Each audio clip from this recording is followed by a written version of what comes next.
Well, thank you everybody for joining us today for the next installment of our online learning webinar series. Today, Allyson Schettino from the New York Historical Society is here with a webinar on a practical guide to teaching women's history. Allyson is the Associate Director of School Programs at the New York Historical Society, and she has her master's degree in history from Fordham University, and she has worked in museum education for more than a dozen years. She was also the lead curriculum writer, or is the lead curriculum writer for the Women's History Project, Women in the American Story, which we will be learning about today. She is also the author of Where Are the Women? Promoting Inclusion in Survey History Courses, which was just published in our March issue of the American Historian. And in just a moment, I will drop the link to that article into the chat box, and you can read it after the webinar. It is open content, so you don't have to have a membership in order to access that. After our webinar this afternoon, I ask that you stay on for just a brief moment. We have a 4-question survey that will help us as we are determining future content. So with that said, I am going to turn it over to Allyson and let her get started. Thank you, Beth, and good afternoon, everybody. It's such a pleasure to be here and talking about something that I love to consider and think about and spend all of my time working on. Before we dive into the women's history and the New York Historical Society and the project we have going on, I wanted to learn just a little bit more about you, the audience. So Beth is going to share 2 quick quizzes, or polls, I guess they are in Zoom, 2 quick polls with you. The first is just to get a sense of what level of history folks are teaching out there. So I can try to address as we go along.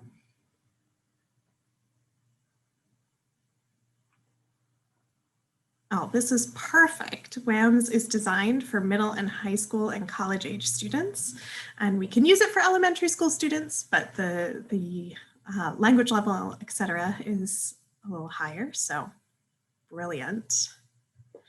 All right, and then the second thing I wanted to know is just your personal level of comfort with teaching women's history. How much are you incorporating it into your lessons? And there is no judgment here. It just, again, helps me get a sense of where folks are.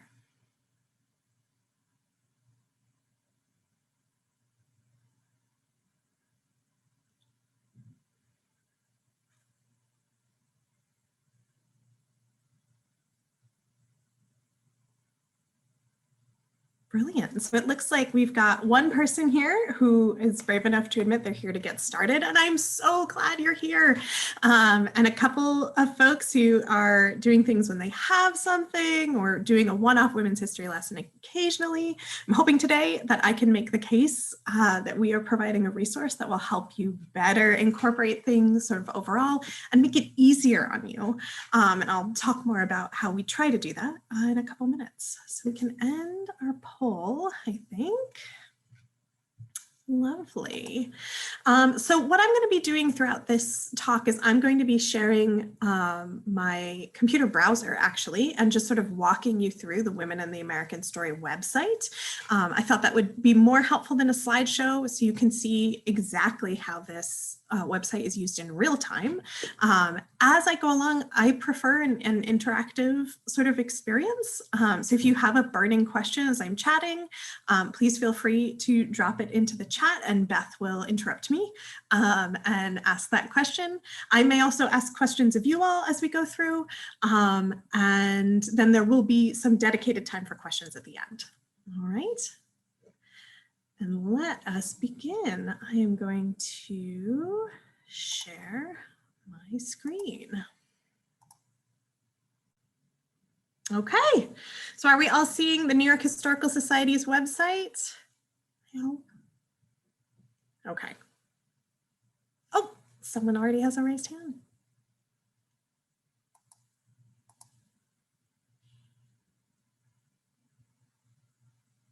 Okay. So first, I just want to give a brief introduction to the New York Historical Society, who we are and what we do. We are the oldest museum in the city of New York and the second oldest museum in the country. We were founded in 1804, so pretty immediately after the events of the American Revolution and the Constitutional Congress and all of that kind of stuff, with the express idea of trying to create American history. The founders realized that if we were going to be a country on the national stage, we needed to have our own history, our own culture, our own trade, all of those kind of things. And so they put together this idea of a place where they could gather all of that American Revolution information and sort of protect it. The New York Historical Society has been collecting since that time. We've had big collecting booms and then periods where we were collecting less. Our big strengths as a collection are in the 19th century, particularly around Civil War history. And I should say we are both a museum and a library equally, which is a little bit unusual in the cultural institution world, but it creates really phenomenal connections between the types of collections that we have. So for example, we have this beautiful 18th century coach owned by the Beekman family. We also have all of the Beekman family papers. And so we know exactly how much that coach cost and what it cost to ship over from England and what it cost to get it painted. We also know the other expenses that the family had that year. We know that they owned enslaved people. We know what those enslaved people cost and how that cost sort of compares and contrasts with something like a coach.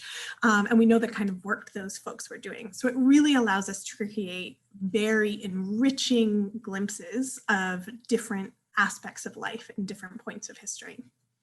Now, a few years ago, the New York Historical Society opened the Center for Women's History.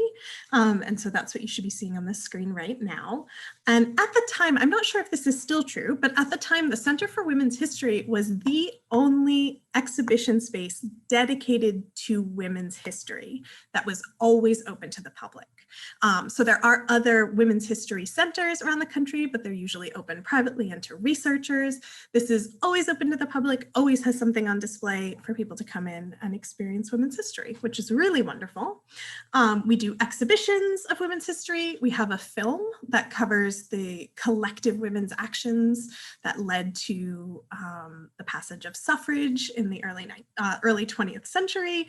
We have public programming, scholarly stuff. Our blog is phenomenal. I highly recommend it if you're a women's history buff. We have some stuff to help guide people on finding things in the archives. And then the piece that I work on is the education bit of it. So there's two things I want to point out. We're going to be talking in depth today about women in the American story, but I would be remiss if I didn't mention the massive open online course, which is called Women Have Always Worked. It's led by Alice Kessler-Harris, and it's a really phenomenal, completely free. All the videos are online. You can take it at your own pace, but a really wonderful academic level course in women's history and women's labor in different time periods. So let's get into women in the American story. It is such a pleasure to be sharing this with people. I've been working on it now for 3.5, almost 4 years, and it's coming together really beautifully. Women in the American Story is basically the education branch of the Center for Women's History. And it was founded because we learned really early on in our research that in most textbooks, women make up about 13% of the named individuals, despite the fact that they have always been about 50% of the population of this country. So what we wanted to do was create an online database where people could easily access information to be able to more seamlessly integrate women's stories into the lessons that they're already teaching. We have a number of ways that we're trying to do that. So I wanted to show you our partners.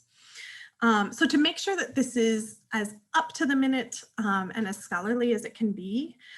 We work with a number of partner institutions across the country: the Atlanta History Center, Chicago History Museum, the Huntington Library, Missouri Historical Society, and the Oregon Historical Society.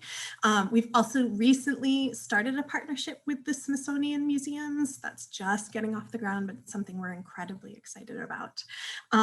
We also work really closely with historians.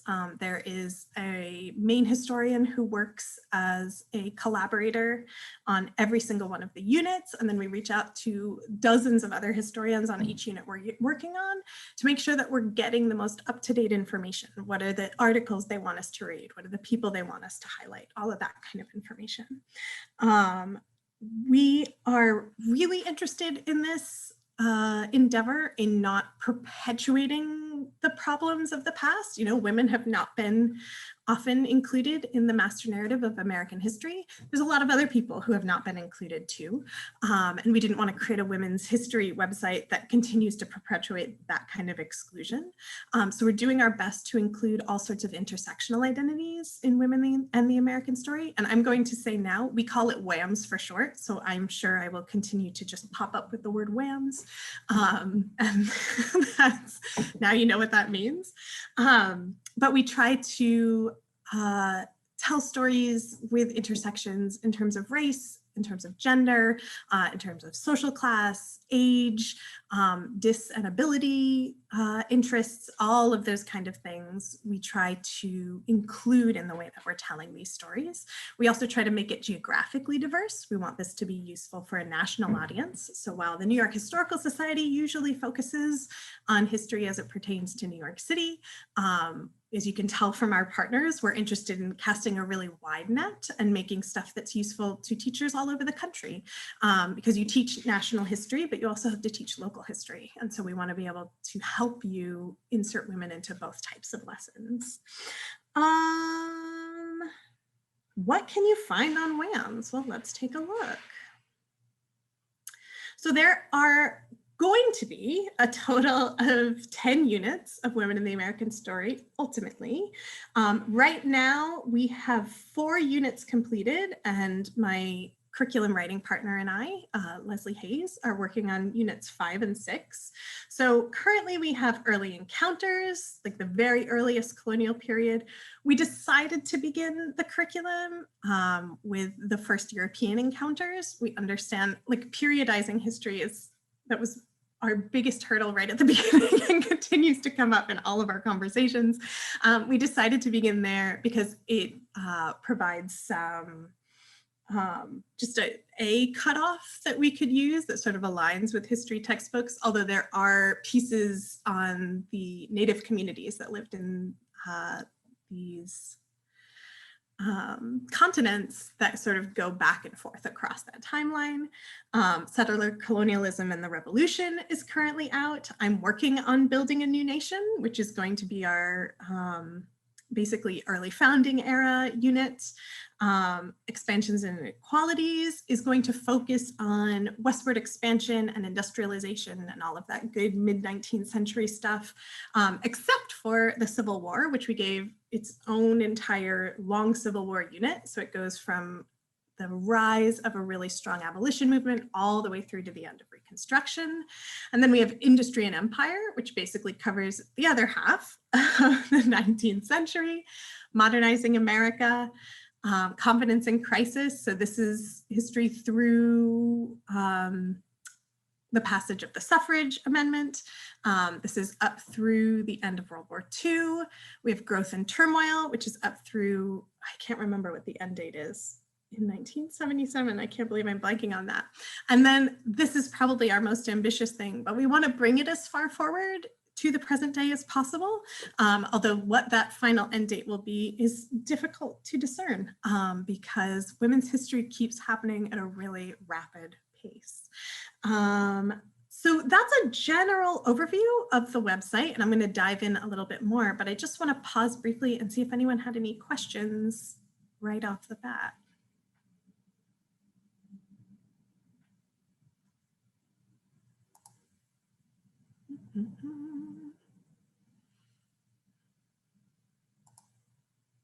Okay, so what can you expect to find on this website? So there are the 8 total units, and then within each unit, let's go right to early encounters. There are a couple of main features that are going to show up in every unit. So there's the key ideas. What are the main points we're trying to make with this unit? There's always an introduction essay to the whole unit. There are essential questions for that unit, and then each unit is divided into sections. So for this early encounters unit, I made the decision to divide it up by the main categories of colonization that were happening. So we have Dutch, English, Spanish, and the French colonies. And then we kind of worked in a couple of the other, like the Russians in Alaska pop up too. So we divided up into sections, and then if you go into each section,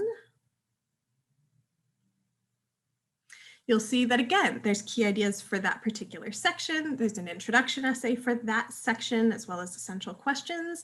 And then there's resources, and there's 2 types of resources that we offer on WAMS. The first are primary sources. So if I just click through to this one, the Dutch colonies were particularly challenging because Dutch in this time period is no longer the same as written Dutch in modern day. And there's only a couple people in the world who read it and understand it. So we had to find a translator who could do that for us. This is a really fantastic petition by an enslaved woman who's living in the Dutch colonies, making her case for why she should be emancipated, and she wins. So in our resources, we'll have images of the actual resource itself that you can print. We have translations of anything that's not in English. And then usually we just have the document text transcribed, especially if it's handwritten. A lot of kids can't read script these days. And then we also provide, as a way of scaffolding these, modern English summaries, we call them, or modern English translations. So a lot of this language is very verbose. It always reminds me of the Charles Dickens, like getting paid by the word. And then we have the option that you can just print the original text or print them side by side, depending on how you want to use it with your students. We also have background information about the historical context of that object, as well as a little information about the object itself, a vocabulary list for students, pronunciations as necessary, and discussion questions. And you can also print those sections separately for your students if you're interested. And then the final thing, and I think the most important thing for working teachers, is we have a section called suggested activities. And this is where we link to other things throughout WAMS, as well as things in other New York Historical Society curriculums, and then things that just exist in the internet in general that will help you create a lesson around this object. So stuff that teaches with it, stuff that you can compare and contrast against it, interesting conversations you can have about 2 different pieces, all of that kind of stuff. So that's one type of resource. The other type of resource that we have are life stories. And these are basically mini biographies. So they are always illustrated in some way, although I will say in the early encounters unit, that was more challenging than it is in, say, the 20th century. Not a lot of people had their paintings done in the early colonial period, but there are some illustrations, and then there's usually about a 2-page bio of that person, vocabulary, discussion questions, and suggested activities that'll go along with it. And then what we've really tried to do is make sure that these life stories work really well in tandem with the resources, the primary sources that we offer, so that you can really dive in and tell a story. So that's WAMS in a nutshell. And what we've always thought about when we've been preparing these units and selecting the stuff that's going to go in them, and I will say, unit selection and content selection has always been so difficult because there is so much phenomenal, incredible stuff out there, and it's hard to be the person who decides which story is going to get told and which doesn't. I've had some very tortured conversations with my research assistant, Regan Loggins, and my my boss and the managing person of this project, me and Wiki, that like, but I love this thing. Like, but we also don't have time to research and write that. So hopefully WAMS will be funded forever and we'll just keep adding more wonderful things to it once it's done. But one of the ways we've thought about the resources that we're providing is we've tried to offer them in two different versions. One is something I termed plug and play, and that's the idea that you have to teach something. And we know there's a lot of history scope and sequence and guidelines and all sorts of benchmarks that teachers have to hit in various grade levels in order to get their kids through to graduation. And so those kind of materials are designed to allow you to continue to teach that topic probably almost exactly the way you already do, but to easily insert women into that narrative. And then we have items that are really specifically women's history topics, because we wanted to have both. There are things that come up when you start studying the history of women that aren't necessarily plug and play things, but have a really important impact on the way that we understand our country's history. We want to make sure that's represented as well. So that's my WAMS spiel and my WAMS overview. I'm going to dive in next and start sharing some examples of ways that you can use this resource. But before I do that, I'm just going to pause for a second and see if there have been any questions. I also welcome comments. Anything like that.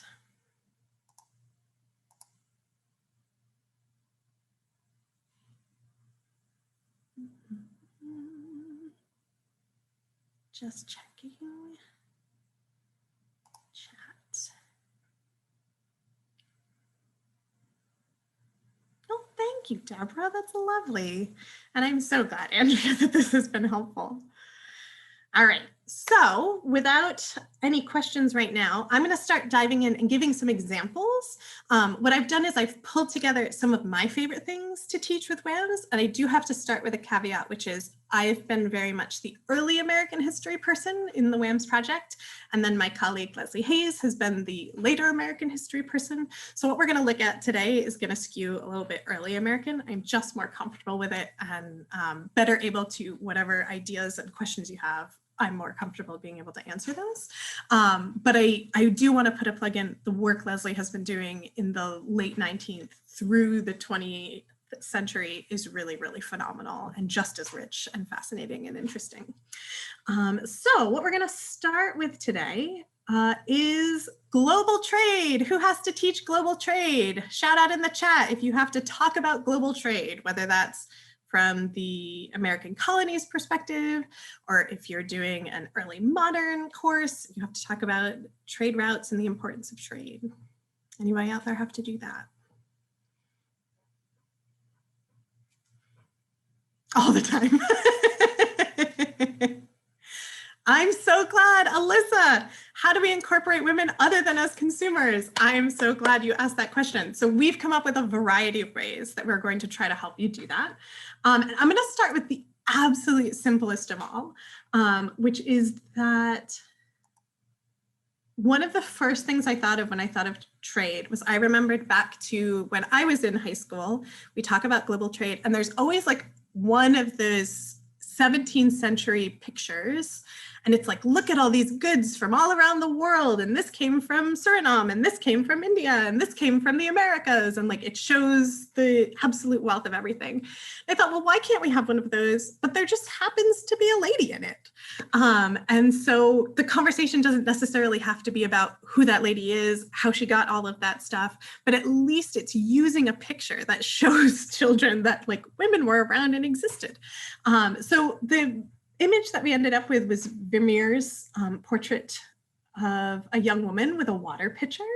Her linens are from the New World. The dye in her skirt is from India. She's got silver from South America. There's these beautiful textiles that are probably from Turkey or another Middle Eastern area.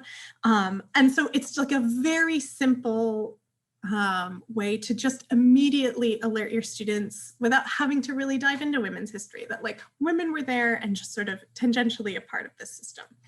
there's a lots more that we can do here. So we have a couple of life stories that I wanted to share with you. The first is we have here, this is the life story of Johanna de Leijt. She's a New Amsterdam businesswoman. She's one of the lucky who are born into a family that is part of the Dutch West India Company. And she moves here because she inherits land. She's like, I'm going to move to the new world and manage that new land I have in Kingston. And she's doing all sorts of really fascinating things. And her life story illustrates how important trade is in these Dutch colonies and in this new world, but also illustrates and raises conversations about what are women actually allowed to do in this time period. The answer in Johanna's case is a lot, because she's really wealthy. And that wasn't true of every Dutch woman, but that you can sort of demonstrate that women are really active in this time period and doing a lot of things. We also have Charlotte Françoise Juchereau de Saint-Denis.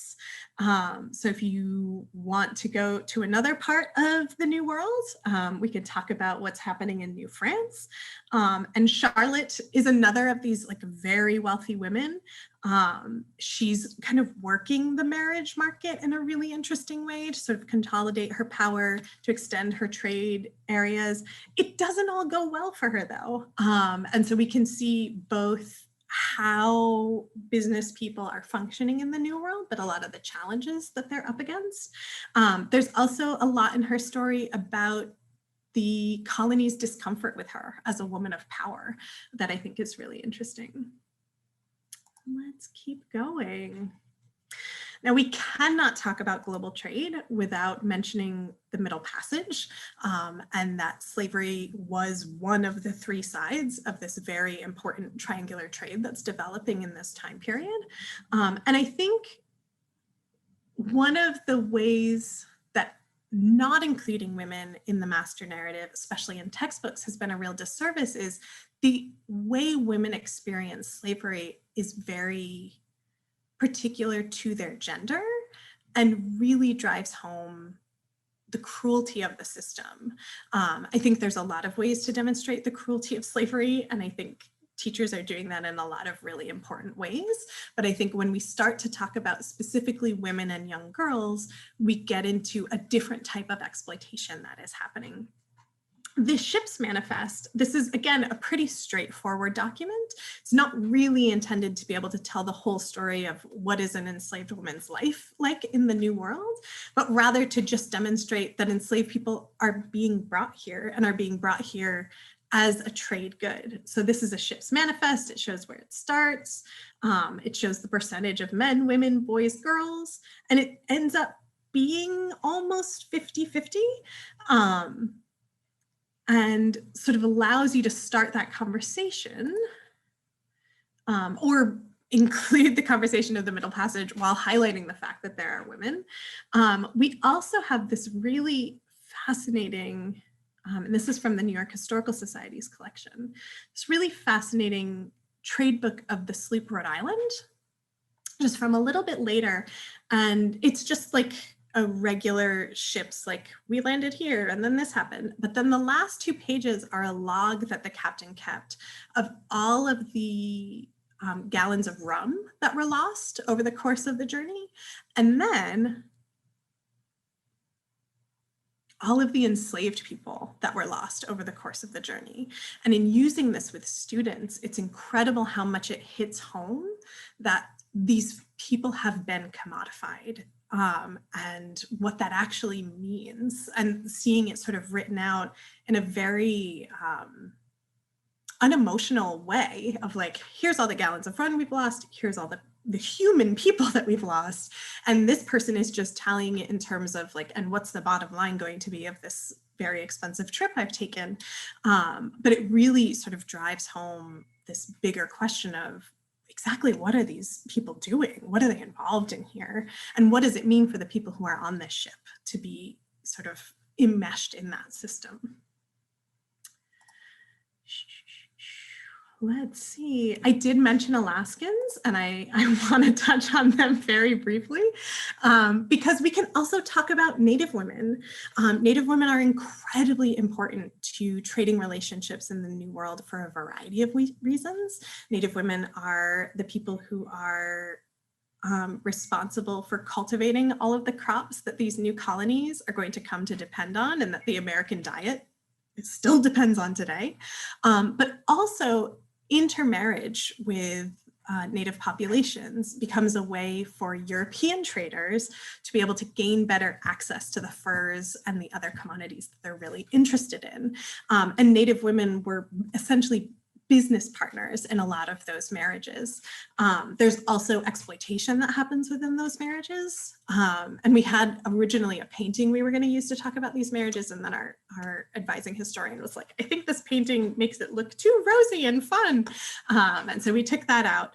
But I think there's interesting conversations to have about the what's the agency of Native women in these relationships and in the global trading networks that are happening. They often get lost in that conversation. Let's see. I have a couple more little tidbits we can use to talk about trade. This is an 18th century document. This is Mary Alexander. She's a woman of business. She's running her own business. And these are letters, the letter that she's writing to someone saying, you owe me money. You got to send me the money. And I think it's exciting for students to see her agency in that. And that, you know, someone earlier said, how do we incorporate women other than as consumers? Like, well, here's a woman who's like chasing down people and demanding her money.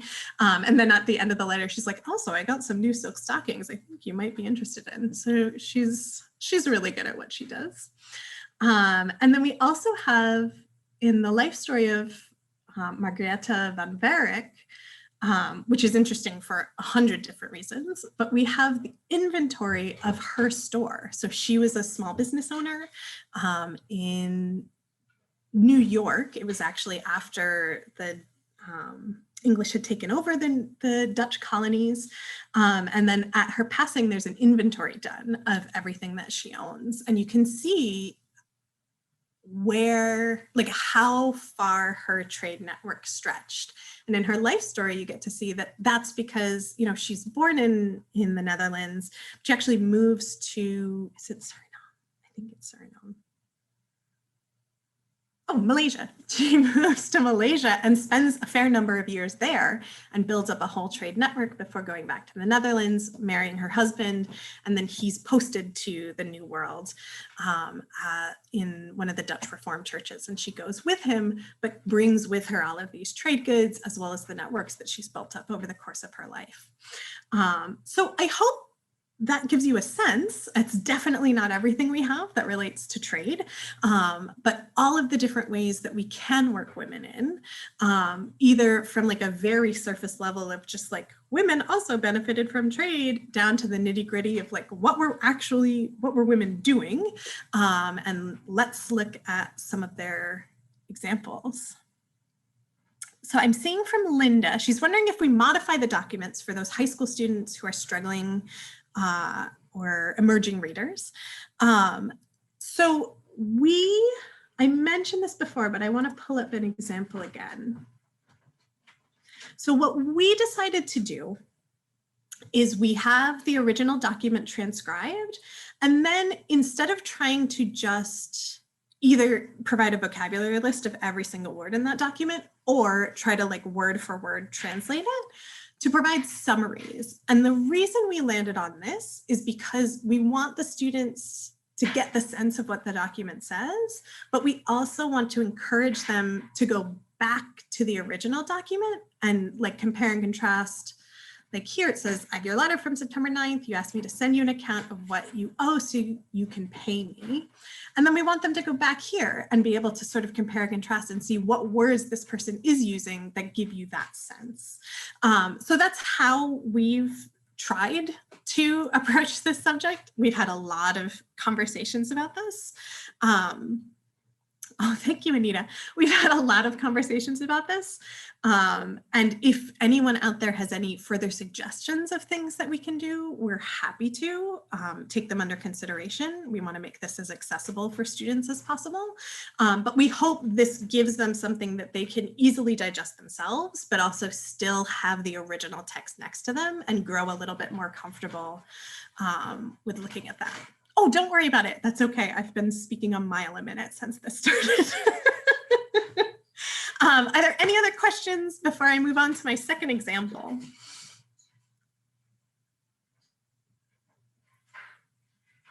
All right, I am very excited to share this with you. This is actually my favorite thing to teach based from the units I've worked on in WAMS. This is another example of plug and play. So I'm going to go ahead and assume that you all have to at some point teach the way that Indigenous communities responded to the crisis of colonization, that's going to come up at some point in the courses that you're teaching. And what we were able to do in our 2 colonial units is collect a variety of stories of Native women. And what I think is so exciting about these stories is they both demonstrate how many different choices were available to Indigenous people in this time period. And we'll get into that more in just a moment, but also that within communities, there's a lot of strife and question about what the best response are. A lot of these women make a choice and others in their community are like, that's a really bananas choice. We're going to do this other thing. And so when you combine all of these together, you get this incredibly rich idea of just what a crisis it was, colonization in the first place, but also that there is no uniform Indigenous response, even down to the granular family level. People are having their own individual responses. So the package I put together for us today, this first one is Kateri Tekakwitha. She is Mohawk. And over the course of her early life, both of her parents are killed by a smallpox epidemic. And she is adopted into another community and eventually comes into contact with Jesuit missionaries. So she's living in an area that is being colonized by the French, and the Jesuit were kind of the front line of French colonization. They were going out into the wilderness, wanted to meet as many communities as they could and sort of convert them to Catholicism. And she becomes really interested in the Jesuit doctrine. There's a lot about it as a person who very young lost her family, as a person whose whole community is in crisis. There's a lot about what the Jesuits have to say about who God is and what he means and why any of this might be happening in the first place that really speaks to Kateri. And her family is sort of horrified by the whole thing. They're like, why are you interested in these priests? So she ends up leaving her family and moving to an Indigenous community that the Jesuits have founded for all of their various converts. They realize that their Catholic converts are not having the easiest time in their home villages. And then she takes it really far. She really immerses herself in that Catholic doctrine. She wants to be a nun. She gets into fasting. And combined with her ill health, she ends up passing away pretty young. But she makes such an impression that she is ultimately canonized and is the first Indigenous person to be canonized as a saint in the Catholic Church. So has a really massive impact on the church and its relations with Indigenous people.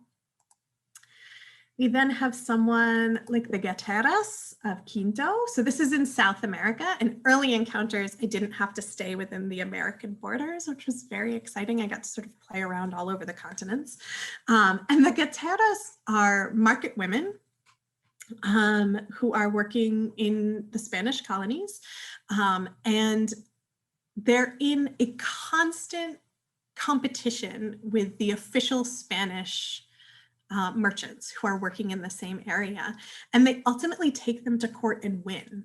And it's this really fascinating story about Indigenous women who are assimilating into the culture, but also learning how that culture works, what their laws are, what their rules are, and then exploiting that to sort of buy themselves space to take care of their communities and their families.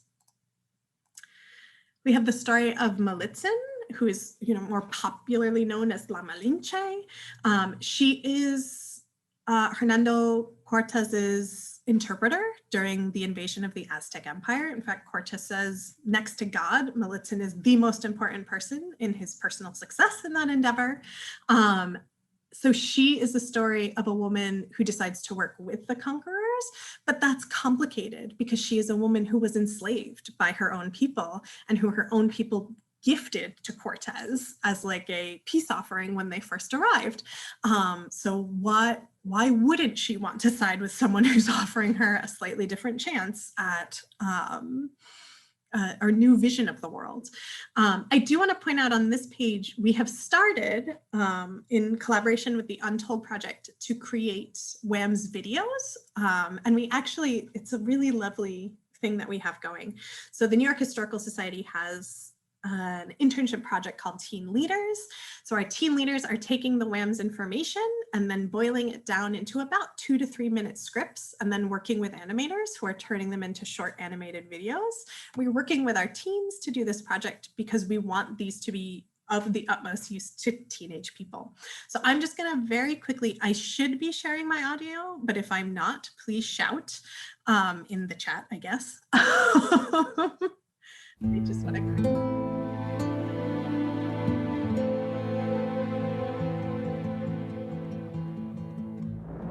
Around the year 1500, in a region of the Yucatan Peninsula between the Aztec and Mayan empires, a girl who came to be known as Malitzin was born. Malitzin was enslaved at a young age. She worked in households across the Yucatan Peninsula. As she moved, she became fluent in Yucatec and Nahuatl, the region's two most prominent languages. In 1519, Spanish conquistador Hernán Cortés and his army arrived at the city of Pontonchan. City officials gave the war leader 20 enslaved women as a peace offering. Malitzin was one of them. Most of the enslaved women became domestic workers and bed slaves for Cortés's men, but Malitzin's skill with languages made her valuable. She taught herself Spanish and became an interpreter for Cortés. Malitzin helped Cortés conquer the Aztec Empire.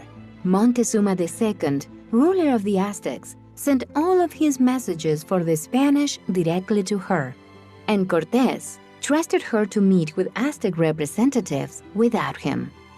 After the fall of the Aztec capital Tenochtitlan in 1521, Cortés declared that Malitzin was second only to God on the list of reasons his conquest had succeeded. But for all of her stature, Malitzin was Cortés's slave. She was bound to do what he commanded or suffer the consequences. After the fall of Tenochtitlan, Malitzin bore Cortés a son that they named Martín. We do not know if their sexual relationship was consensual. In 1524, Cortés married Malitzin to one of his captains. Upon her marriage, Malitzin rose to the status of a free Spanish noblewoman, with all the rights and privileges that class afforded. In 1526, she gave birth to a baby girl she named Maria. Martín and Maria were two of the first mixed-race children to enter the ranks of the Spanish nobility. Today, Malitzin is considered by many to be a traitor who hastened the fall of the Aztec Empire. She is called La Malinche in popular culture. While it's undeniable that she played a critical role in the success of the Spanish conquest, it's important to remember that as an enslaved woman, she lacked the freedom to make her own choices.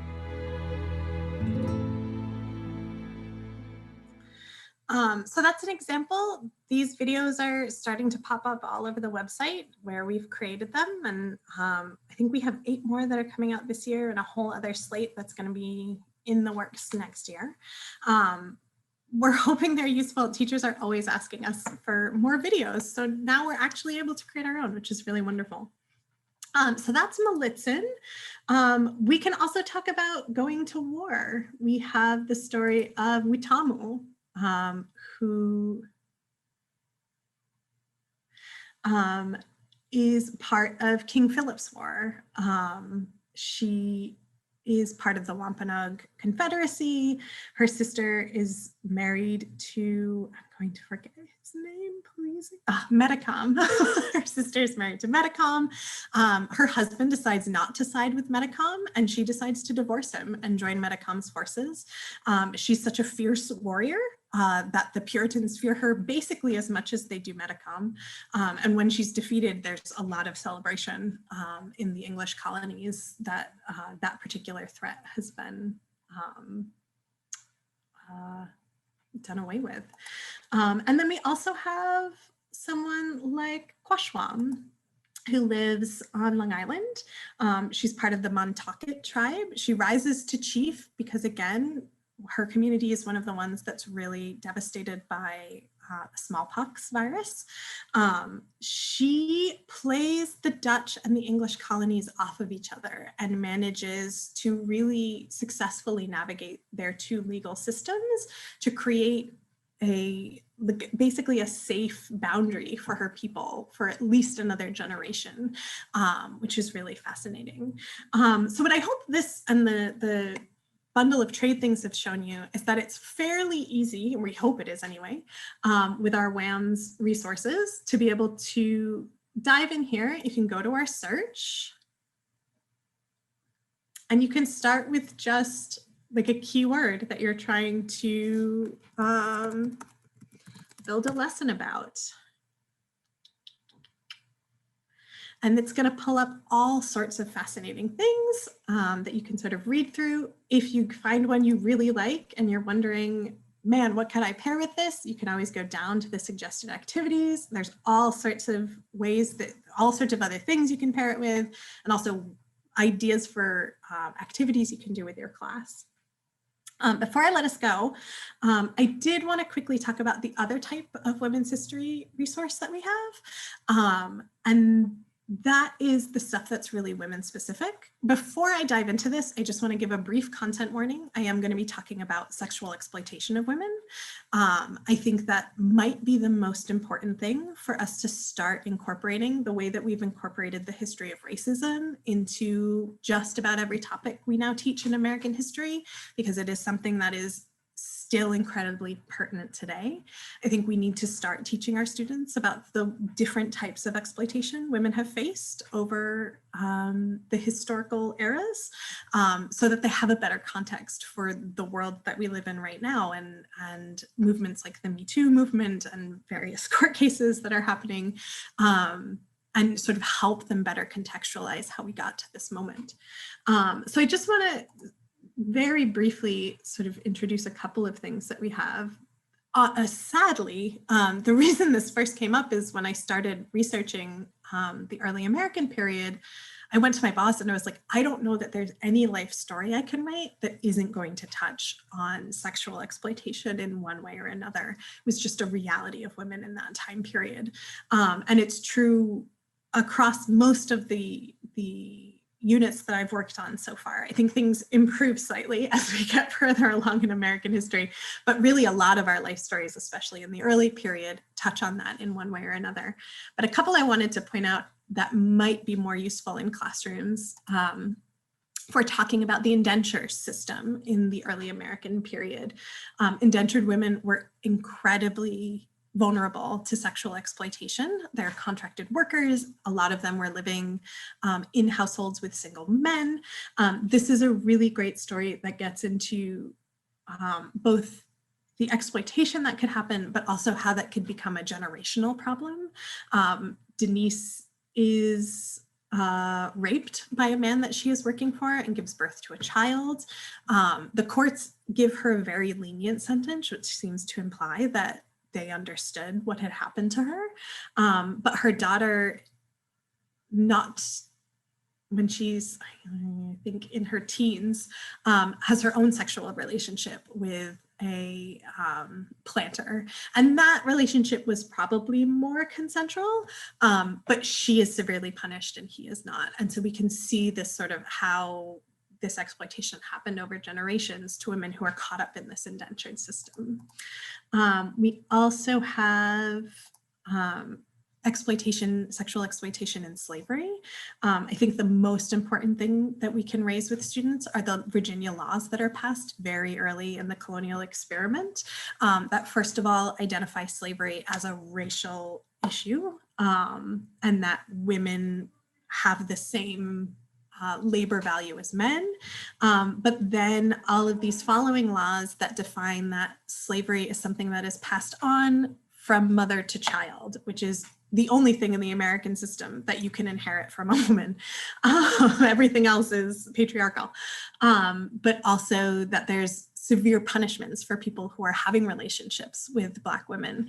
But also because the children of enslaved women will become slaves, that actually incentivizes slave owners to try to get their women to have children to increase their profits.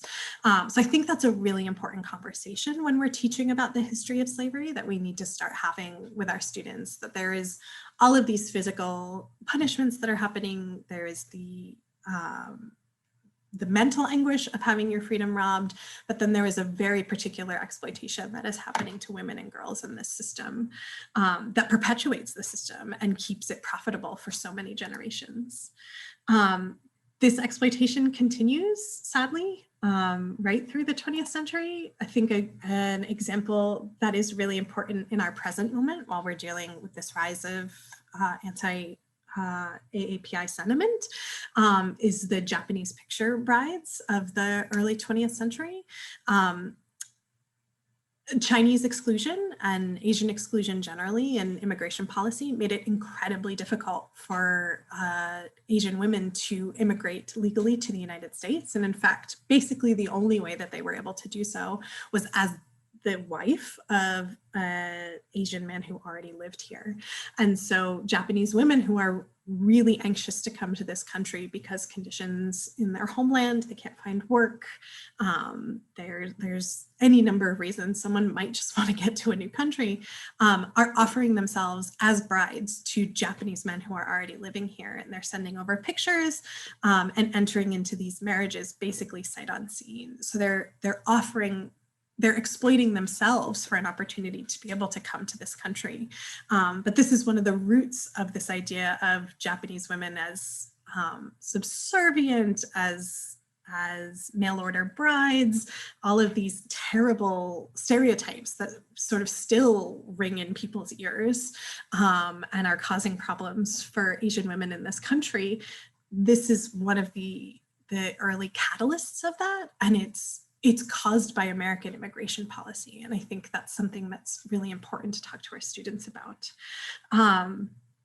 So that's my WHAM pitch for today. I want to make sure we have at least a couple of minutes for questions. And I can see that there are already some in the chat. So I'm going to go ahead and start looking at those.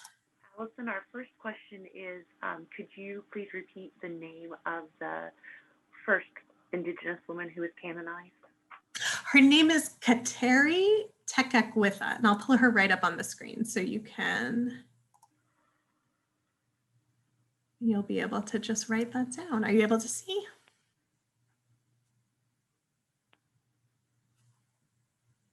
Thank you.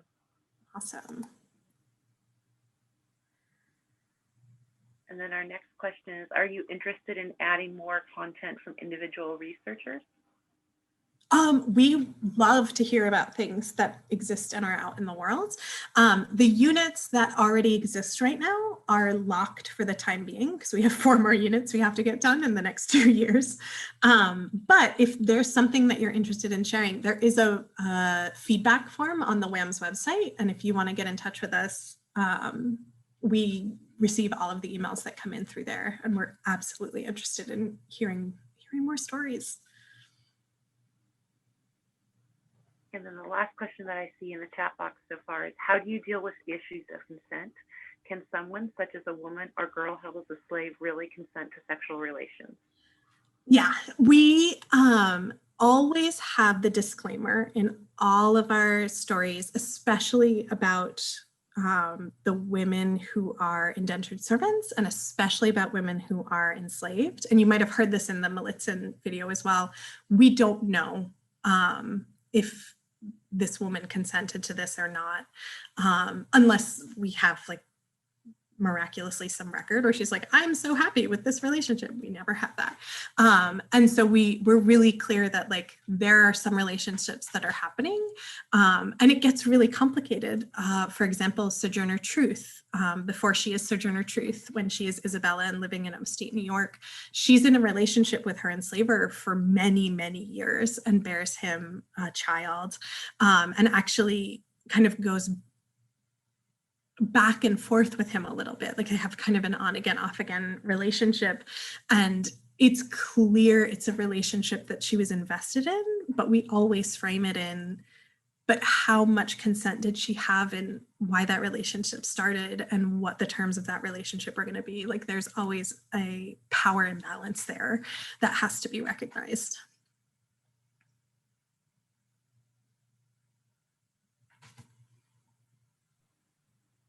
Allyson? Deborah, thank you for sharing our website. Allyson, I'm dropping in some of the links that you had provided of other resources. Great. So if you want to talk about those as I put them in, or. Sure. So the New York Historical Society, WAMS, is one of feels like 1,000 education initiatives that we're always running at the same time. So we have right now free weekly programming. It's called History at Home. Any student across the country is welcome to join in. And it's basically in response to the fact that so many students in the country are learning remote and so many teachers have so many things they're trying to cover. So we're doing weekly in line with the New York State standards for social studies, but I'm sure there's something that's useful for folks anyway, for K-1s, second and third grade, fourth and fifth grade, and then secondary students. And it's those age groups and their weekly lessons, they're completely free. And teachers often sign up their whole class. So you can go ahead and sign up, you'll get a link, you can share it with your students. They can all take the field trip together. Oh yes, we are open to the public. It's only a few days a week. So I recommend going to our website, and you have to buy tickets ahead of time. I think that's the way everything is open to the public right now. But it's only for individual visitors. We're still not doing education groups. We're still not doing group tours, all of that kind of stuff for safety reasons. But I hope we will be soon. I really miss being in our galleries. A couple other things I wanted to share. We have our teacher workshop calendar. So if you liked this today and want to take deep dives on any number of other topics, I recommend that you check that out. All of our teacher workshops are remote right now and also completely free, and run by all of my colleagues, all of whom are phenomenal researchers and educators in their own rights. And I did want to put in a little plug. We have a program called Tech Scholars. This is also free. It's specifically for middle and high school aged girls. And it combines research in women's history topics with rudimentary tech skills. So one of them is researching a woman and making a website. One of them is learning about a topic in women's history and then gamifying it and creating your own online game to go with it. And the idea is to promote young women getting more comfortable with the possibility of a career in the STEM fields, but also getting them more familiar with these really important topics. Is there anything else I can answer today before we wrap? I should stop sharing.